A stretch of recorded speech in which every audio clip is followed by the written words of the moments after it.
Good afternoon. Thank you everybody for joining me on the Bernie Boot Camp today. I'm super excited for this call today. I'm going to have a really great guest, and Garrett Maurer from our team on. Garrett, thank you for joining us. The reason I'm having Garrett Maurer on this team is, Garrett, you joined us about a year and a half ago, right? I think year and 5 or 6 months ago, something like that. That is correct. Okay, awesome. So Garrett, what I want to ask you to do, if you can, I'm just going to make a quick introduction to you. I want you to share with me here, if you can, a little bit about your story, what you did previous to real estate. So go ahead and take it away. Sure. So before I came into real estate, I was always in like a customer service, things of that nature. And then right before I came into to your team here, I was doing sales already, and I was doing event sales, selling large corporate events, massive size tents like football field size tents, things of that nature, traveling all over the country selling those. We did some bids on some Super Bowls, so that was fun. We ended up not getting them, but that's what I was doing, traveling around, selling large corporate events. Okay, so you had a sales background, and that you were traveling quite a bit. So the work wasn't just in the Nashville area, right? You were flying all over the country. Correct, mainly West Coast, things of that nature, Utah, Arizona, things like that. But yes, all over the country. Okay, awesome. Why did you decide to get into real estate? I mean, you were obviously having a pretty probably fun job, right? I'm sure you liked that job you were in. It was fun. I had a good time doing it. Enjoyed it. Got tired of traveling all the time.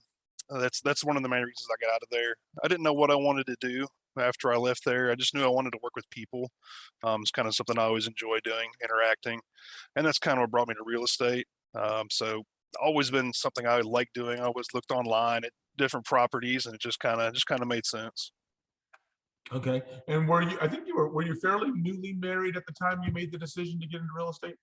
I got married 10-10-20, so yes, very new. Okay, all right, good for you. Awesome. And I know you have a brand new little baby girl that's, I'm sure, also giving you a lot of inspiration, right? Not a lot of sleep going on right now. A lot of teething. A lot of teething. That's awesome. So, what got you inspired about real estate? Like, why? You could have been in, I mean, obviously you had a sales background. You could have chosen any sort of career path. Why real estate? Not really one thing that stood out to say, hey, I want to go to real estate. Something I always liked doing.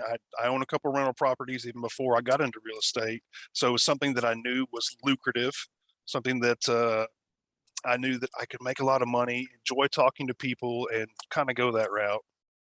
Okay. Nothing really singled it out for me though. Just thought you'd be good at it. You saw all the realtors driving around with Mercedes and BMWs, right? You thought they got to be doing something over there in that real estate world. I know how much commission I had to pay out buying my houses. That's funny. Good for you. So I know that when you started in the business, obviously you joined our team, and how Garrett got involved with us, or I'm assuming anyway, Garrett, is that your father-in-law obviously knew us in the community. I'm assuming, right? Just recommended us, or did you interview with other folks? No, I know it's a year and a half ago. I know you don't remember probably, but my father-in-law actually talked to you at one of your car shows, and he's like, "Hey, I got my son-in-law. He just got his license," and that's kind of how the whole thing went from there. Okay, cool. Yeah, I remember talking with him about it. I just didn't know if you had kind of shopped around with other folks, or you just dropped your sword on our team and said, I'm going for it all the way. You didn't even vet us out to other people, did you? I did talk with other agents. I did talk with other brokerages and things of that nature, and it was just one of those things where we have this online thing. It's so good, you never have to come to the office, and it just made sense to me where I'm new to the business. I want somebody who's going to teach me what I'm doing and how to do it the correct way, whether I was going to be successful really early on or not. I was in it for the long haul, and that's what I found with your team, and so glad I did that. So yeah, and so are we. I mean, obviously you had a lot of success, and for those of you guys, Garrett closed 45 transactions for us in his first 12 months of business.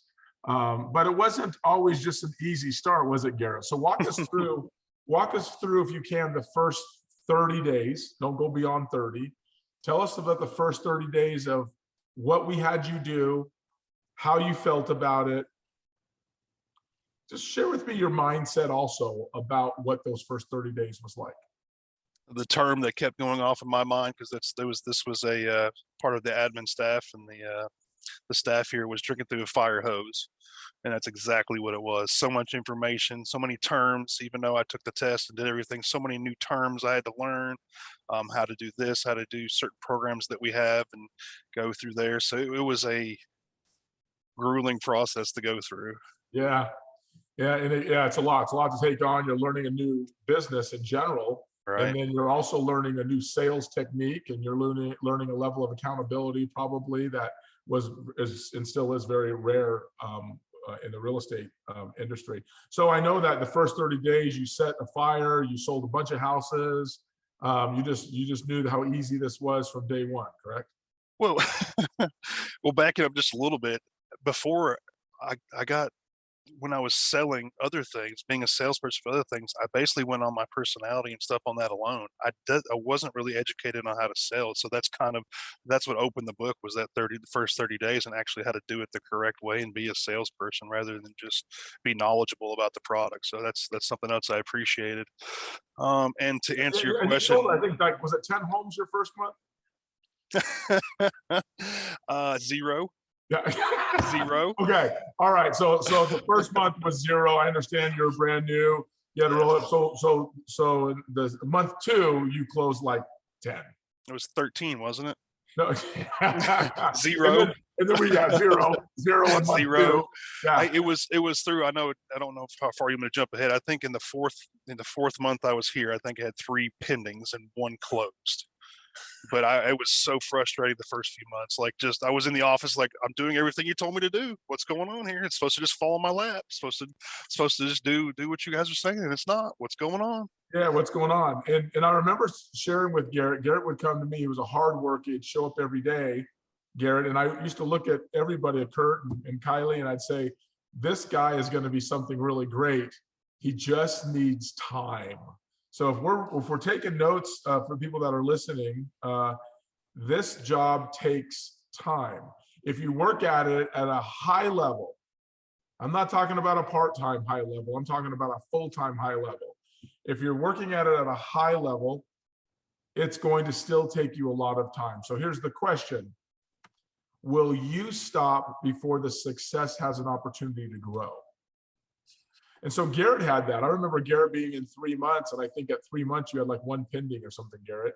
That's right. Time, and you were fairly frustrated. Not that you voiced that to me, but I could sense in our conversations, you're like, okay, what else do I need to do? What else can I do to make this thing work for myself?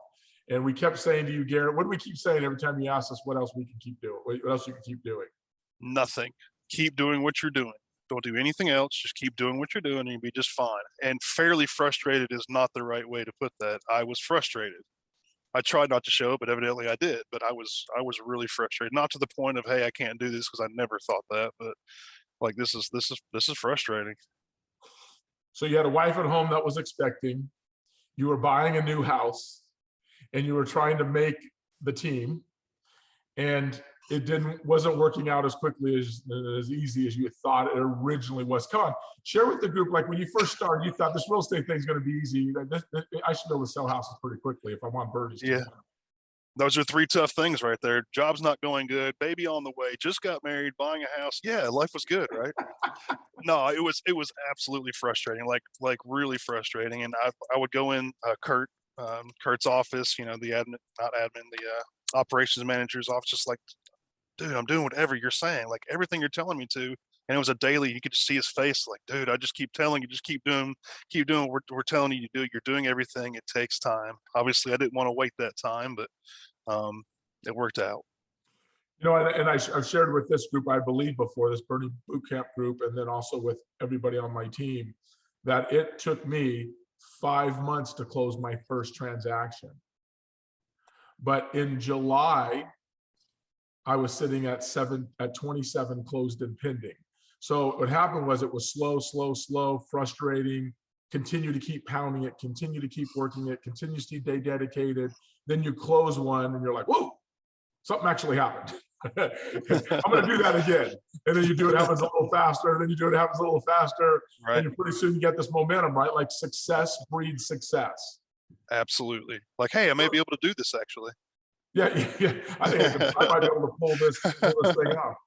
So what challenges do you think that you've had at this point where you had all of this stuff that happened that you didn't expect? So you're in 12 months, you've closed 45 deals, you're making several hundred grand a year. All of a sudden you went from not knowing anything, frustrated baby home, to all of a sudden you're making more money than you've made before.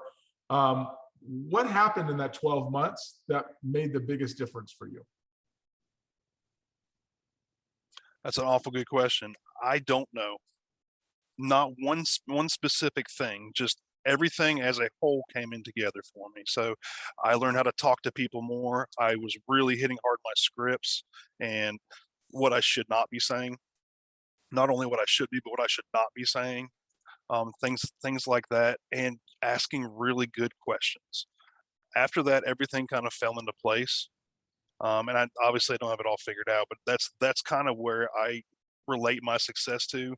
And I guess the one that also just came to mind was showing up. Yeah. Huh. And it, for some people that may not be the office. I suggest that, and that's where I'm at right now. It's where I spend, hours and hours a week. But at the same time, show up when you say you're going to show up. Actually put in the work. Don't say you're going to do it. You can't be a real estate agent if you're just going to kind of clock in and then check Instagram all day and things like that. Yeah. Well, it's Mike Ferry used to say this all the time. If you show up to work and you had me following you around, how would I rate your behavior in the office? Meaning, like, what are you actually doing? Are you at the coffee pot? Are you at the water cooler talking, gossiping with other folks? Are you actually getting, something done? Garrett, one of the things that we knew, and it's interesting, and not knowing much about your background previous to getting to know you, we knew that you were doing one thing. Because when you kept coming to us and saying, what do I need to do? And we kept saying, just keep doing what you're doing. I want everyone to hear what's happening here. There are only a few things that any realtor has to do, a very few things that any realtor has to do to have massive success in the real estate business. One thing we knew about Garrett was he wasn't skilled in our world of real estate. One thing we knew about Garrett is when we handed the scripts and skills book of how the scripts and objection handlers that he had to learn, that he didn't know any of it. We knew he didn't know the language, the conversational. He didn't have the experience. He probably had a lot of doubt within himself because he wasn't successfully had early success. So how did we know that he was going to be successful when we said, you just keep doing what you're doing? How did we know that, Garrett? Because I consistently did what I was asked. Repetitiveness over and over. And I did learn the scripts. I did do everything that was asked of me. I was coachable, I guess is the best way I'd like to put it. Well, and I used to say that about you all the time when talking about Garrett. I would say, what I love about Garrett, even though he's struggling right now, is he's so coachable and open-minded. Write this down if you guys are listening to this. Being coachable is being willing to change your opinion for those that actually can help you grow. I've met a lot of people who just try to defend their action. If you're not getting to where you want to go, stop defending your action. And Garrett was one that just said, tell me what I have to do. I'll do whatever I needed to do. And what we're finding is those agents who choose that path are all succeeding at a high level. And those who fight it and they say they don't want to work, or they don't want to pick up the phone, they don't want to talk to these people. Hey, when you first started, how many expireds did I make you call when you first started? None. How many buy owners? None. What did I make you do? When you came in, what did I say, Garrett? You just do this. You just call these and work on your scripts and skills. Were they buyers or sellers? They were buyers. All buyers, right? In the beginning. In the pool. In the pool. Right. Stuff that was old, right? Stuff that they've been bombarded, but yet you pulled stuff out and sold it, didn't you? Trying to find that low-hanging fruit. Everyone wants a low-hanging fruit. Sometimes you got to go deep into Right. the thick of the woods, right? Sure. So then what happens is Garrett developed experience, conversational skill, learned how to manage a file, we'll say that, made a little bit of money, had great reviews from his clients. And we said, hey, Garrett, why don't you come over here and jump on our listing team? So Garrett, now you're on our listing team and you work our buyers, correct? I do both, trying to get more towards the listing side, and that's where the frustration's coming in. But yes, that's how you learn. So yes. That's how you learn. You're doing a good job on the listings. You're taking several listings and doing a really good job with them. So you made a fair amount of money in 2021. I guess we're in 22 now. What is your biggest challenge in 22? Trying to learn the business more. It's funny you said that to start with. Is what's a better side, the buyers or the listing side, and I'm really trying to focus on that listing side. So that's the biggest. It's just knowing the business more. I'm giving up money. I'm doing other things that I could be making, working the buyer side more to try this listing side, not try getting this listing side better. So just learning the business better. Yeah, learning it better. And so what we're doing with Garrett is, even though he's had a tremendous amount of success on the buy side, we're really working on Garrett developing more time with his family, which is why we're transitioning to the listing side. Garrett, I don't want to blow all my opportunities for my next Bernie boot camp, but I will say this to everybody that's on the call. If you learn the skill of listings, it saves you a lot of time. So, and I'll repeat this again in 3 weeks. And that is, listings take skill and buyers take time. The reason why agents don't work on the listing side is they don't want to spend the time to learn the skill. So because they don't take the time to learn the skill, they spend their whole life driving buyers around and showing property. So it takes more time, it takes more skill on the listing side. But yet at the same time, that time on the buyer side is so long and unforgiving that they can never get their time back because they didn't take any time to learn the skill. Would you say that's really what you're experiencing now? That is absolutely fair to say. It is just, people don't want to take the time to learn the listing side. Like you said, it is a grueling process, just like when I first started. It's just one of those things. Gotta sit back and kind of put your time in and make it happen. You know, Garrett, one of the things we talk a lot about on our team, I was coaching with some agents this morning. We had a little chat about this too.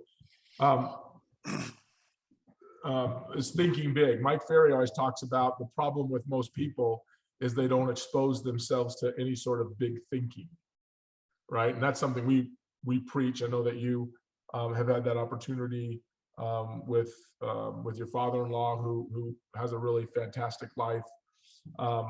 Share with us a little bit about what you've learned about going from where you were in this team, making money, and then what thinking big means for you right now. Thinking big for me, I guess I take it to the next step. Me personally, everyone's different when you think big. I think big to me is living a great life, but living a life where I don't have to do certain things. I don't have to work here in 10 years. That's thinking big for me. Yes, I want the big extravagant things. You and I have talked about Rolexes. I can't wait to get my first and multiple ones of those.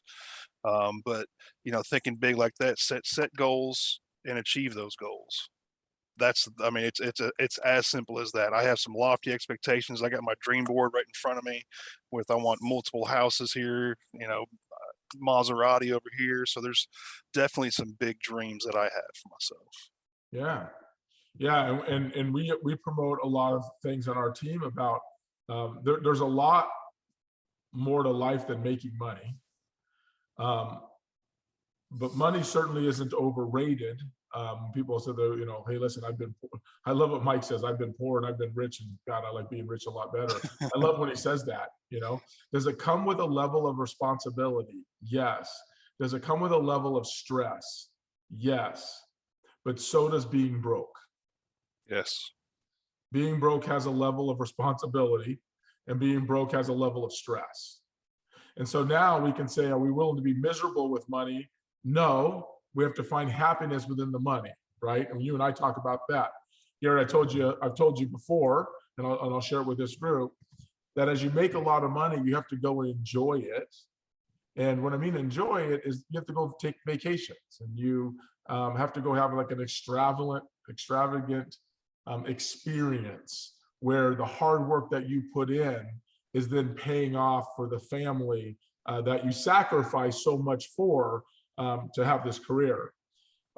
Share with us, because I know you kind of started experiencing a little bit more of that recently, making the money that you make.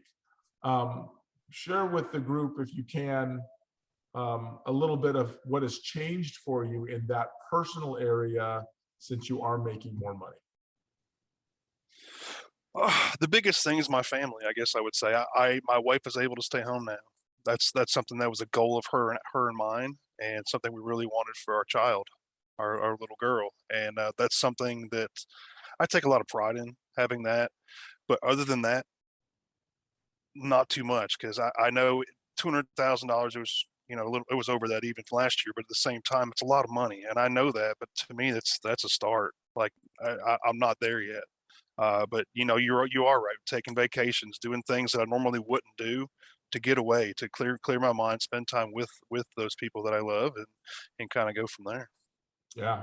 And you know what's great, Garrett, and I'll share it with this group, is the money you earn today and the work that you put in it in 21 and then in the work you put in 22. What you'll start to find is when you get to 23 and 24, year 23 and 24, you will actually not work anymore, but double and triple and quadruple your income based on your past clients, the center of influence, the experience that you have, and you'll learn to work with more urgency. So instead of trying to figure it out, because right in the beginning, you spend a lot of time figuring things out. So you're working, but you're not as effective because your skill level isn't there. You're not closing as hard. So you're having more challenges setting appointments. The good news is as you get better, you have less conversation with people and have a lot more success. And I've been preaching this for years, and that is, Garrett, you know, it's funny. What's fun is I'll always hear people say, gosh, you know, you sell 150 houses a year. Do you have any fun? Or do you ever have any time? Yeah, when I was selling 150 homes a year, I only worked 4 days a week and I was off at 5. But when I started and I sold 40 homes in year 1, I worked 7 days a week, 12 hours a day. But I worked 7 days a week, 12 hours a day for a year, because that's what it took in order to get the skill that was necessary to then wean that down after so many years to where I worked 4 days a week, making a 7-figure income working 4 days a week, right? I mean, there wasn't, not too many people I knew that wasn't going to sign up for that kind of gig. Like, how do I make that kind of money and work those hours? So I want to just say this and encouraging you, buddy, is I know your work ethic. I know how hard and how fast you run in this business. And I see what you put into it. And you just have to keep on keeping on. Like I said, Gary, just keep doing what you're doing, right? You just keep doing what you're doing. Let the rest of it take care of itself. If you guys are writing this down, you control the controllables. Control the controllables. You can control what time you get up in the morning. You can control what time you show up in the office. You can control how many people you speak to. You can control how many hours you choose to speak to them. So I'm going to talk to from 3 hours, 4 hours, whatever it might be. You can control your attitude. Your good attitude, I should say, or your bad attitude. You can control that. So, Garrett, I want to leave a message for them here, and that is, let them to focus on what they can control, because you've heard me say that how many times, right? Countless. Right? And would you say that has been a factor for you, that you just realized I just got to keep doing the things I can control and I let the rest of it fall in place? Would you say that would be true? I think that's perfect. Absolutely. Control what you control. And, you know, for me, it works, and it's something my dad instilled. He didn't tell me at all. It was just something he portrayed in his life. Was just, you know, there's a lot of things you can't control, but how hard you work is not one of them. So Well, I that's guess good. that's what I'd like to say. Yeah. You know, I always hear videos and stuff. People say, you gotta work 18 hours a day. You know, you got 24 hours a day. You got to sleep less. You got to do this, got to do that. I never found that to be true. I love the videos. I get pretty inspired by them. But Right. I have found that you don't have to do that. But what you should be doing is working with urgency in the time you select to work. If you work Right. your tail off for 5 hours a day and you do it right, it might take somebody else 10 or 12 hours to get that same amount of work done. Sure. Don't be distracted. I have a very good friend of mine who's a superstar realtor. And in his day, he would never even leave his office. His lunch would be brought in, and the person who cut his hair would cut his hair while he was at his desk prospecting. Okay, I mean, that's how crazy the guy was. But he's like, I only have so much time to get this done. I want to go spend time with my family. So, well, Garrett, I want to say thank you for your time. I know that your time's valuable, and I really appreciate you. And I've loved seeing you grow. And every time I ask you to do these crazy things in front of either realtors that visit us from out of state or getting on calls like this, I appreciate you and the effort that you put into it, buddy. So, and I know that you've helped a lot of people here. Garrett Maurer, thank you for being a professional, my friend. You're so very welcome. Happy Awesome. to do it. Have an awesome day, guys. Bye-bye. Bye, guys.